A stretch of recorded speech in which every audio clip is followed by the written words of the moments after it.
So you've got India, one of the fastest growing economies on the planet. But that kind of growth, well, it comes with a big challenge: industrial pollution. And in what's a really landmark move, the Indian government has just rolled out its first ever legally binding emission targets for industry. So let's dive in and really unpack what this new green shift is all about. All right, here's what we're going to cover in this explainer. First, we'll tackle the sheer scale of the problem. Then we'll get into the nitty-gritty of this new rulebook. We'll take a look at how a new carbon market is supposed to work, connect it all to global climate goals, and finally we'll get to the bottom line: the costs, the potential savings, and what this all points to for the future. Okay, so first things first, let's really set the stage here and get a handle on the core challenge India is up against. And really, this is the billion-dollar question, isn't it? When your economy is just booming, growing at 7%, how on earth do you keep your industrial pollution from going through the roof too? It's that classic tug of war between development and sustainability. And these new rules are the government's official answer. And believe me, the stakes here are incredibly high. Think about this. Right now, industrial emissions make up a full 25%, a quarter, of India's total greenhouse gases.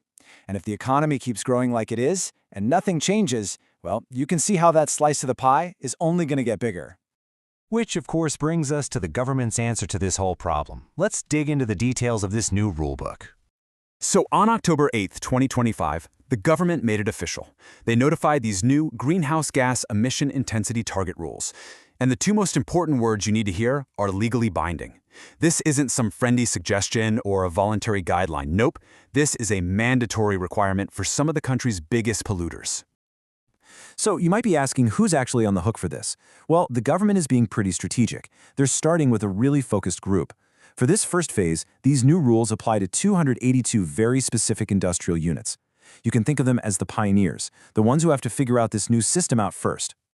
And when you break it down, it gets really interesting. You can see right away the focus is on 4 key sectors. And just look at that. The cement industry is the big one, with 186 units. That's by far the largest group affected.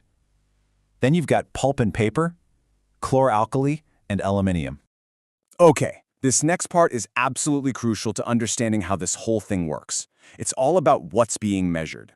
See, they're not putting an absolute cap on emissions. Instead, they're targeting something called greenhouse gas emission intensity, or GEI for short. The easiest way to think about it is as a measure of efficiency. So the government isn't saying, hey, you can only emit this much pollution, period. Instead, they're saying, for every single ton of cement you make, you need to find a way to do it more cleanly. This is smart because it lets companies keep growing their business as long as they get more and more efficient about it. But how do you actually enforce something like this?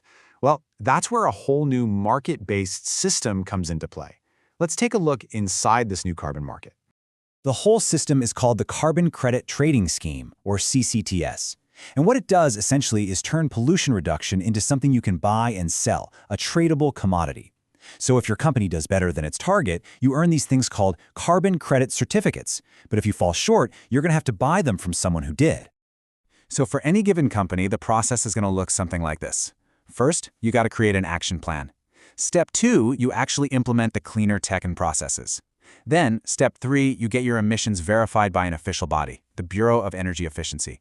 And then, this is the cool part, the market kicks in. If you're an overachiever, you can sell those extra credits you earned and make a profit. But if you're an underachiever, you have to go out into that market and buy credits to make up the difference. And if you don't, you're looking at some pretty big fines. And let's be clear, these aren't just vague feel-good goals. The rules lay out very specific, mandated reduction targets for each of these sectors for the first couple of years. And as you can see, the targets are actually pretty different depending on the industry. They really vary, from a 3.4% average reduction for cement all the way up to a hefty 7.5% for the chlor-alkali industry. Now you might be thinking, hasn't India tried something like this before? And you'd be right. Kinda.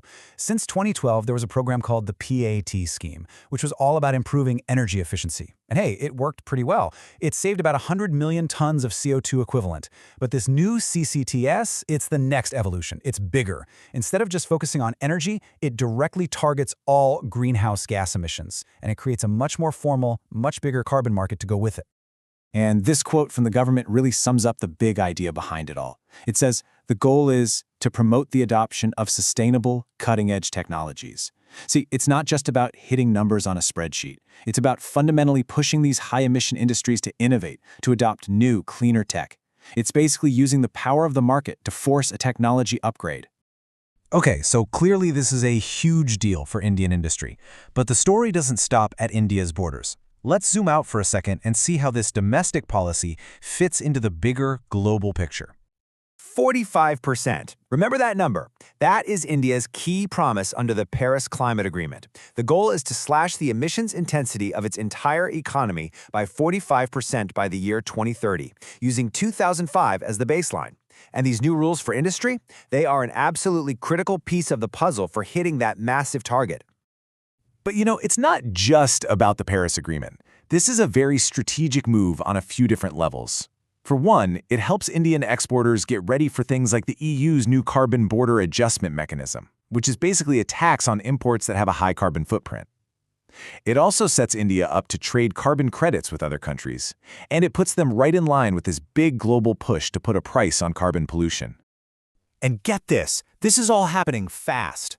The draft rules came out in April 2025. They were finalized just a few months later in October. Pilot audits are set to begin before the year is out. And then, boom, full enforcement kicks in January 2026. The wheels are definitely already in motion. All right, let's get to the bottom line then. What are the costs, what are the benefits, and where is all of this headed? Okay, let's look at the key numbers here. On the savings side, the goal is to cut 50 million tons of CO2 equivalent by 2027. That's the environmental payoff. Now, the cost. For industry, the price tag is estimated somewhere between 5 and 10,000 crore rupees every single year. But then, look at the other side of the coin. The market itself is projected to be worth a staggering 50,000 crore rupees by 2030. We're talking about the creation of a massive new economic sector here. And it's so important to remember that these rules don't exist in a vacuum. They're just one piece of a much bigger puzzle. You've got the National Clean Air Program, rules about waste management, the Mission Life Initiative promoting sustainable living, the list goes on. This is really just one strong pillar in a much broader national strategy on climate and the environment. And so all of this leaves us with one big final question. The goals are ambitious, the timeline is tight, and the costs, well, they're real. So the question is, will this market-based plan be enough? Will it really steer India's industrial giants toward a genuinely green future? Honestly, only time will tell. But one thing is for sure, that first crucial step has now been taken.